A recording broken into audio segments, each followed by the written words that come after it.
Istruzione, solidarietà e integrazione. Sono questi gli elementi principali del progetto Sprar Takir ospitato all'Istituto Michele Foderà di Agrigento. I ragazzi, immigrati richiedenti asilo, da ieri hanno iniziato un corso scolastico pomeridiano per acquisire conoscenze base sulla lingua italiana, docenti qualificati e soprattutto tanta abnegazione. Noi cerchiamo di dare il nostro contributo in maniera fattiva e soprattutto concreta. Riteniamo che l'istruzione e la possibilità a concorrere per ottenere la licenza elementare e la licenza media sia importantissimo ai fini dell'integrazione sul territorio per i richiedenti protezione internazionale e quest'anno ancora una volta grazie all'apporto concreto e fattivo delle istituzioni scolastiche, del centro di educazione permanente per adulti, il professore Di Carlo, ed anche del dirigente scolastico dottoressa Pilato che ha messo a disposizione queste aule al centro della città,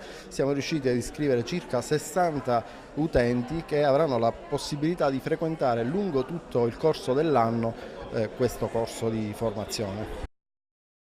Un progetto avviato già da alcuni mesi addietro che acquisisce un ulteriore valore aggiunto in questo momento storico, a pochi giorni dall'immane tragedia che ha colpito per l'ennesima volta Lampedusa. Apriamo le porte dell'istituto a questi giovani studenti stranieri che si approcciano a quello che è il diritto all'istruzione.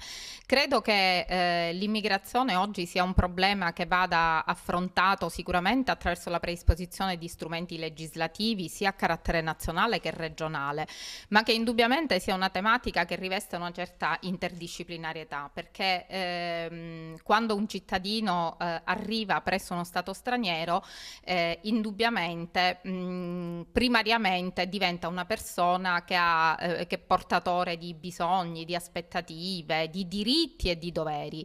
E noi, in quanto Stato civile, direi, e l'Italia in particolare col suo pregiatissimo ordinamento giuridico, abbiamo il dovere di far fronte a queste aspettative. L'Istituto Foderà ha messo a disposizione le proprie aule in un'ottica di politica scolastica protesa all'accoglienza, facendo proprio l'appello del centro territoriale per l'educazione degli adulti. La mia scuola è ubicata a Villaseta, un plesso lontano dal centro, quindi abbiamo dovuto chiedere la disponibilità dei locali alla mia collega Pilato, che ce le ha forniti con entusiasmo per dare la possibilità a agli immigrati di integrarsi.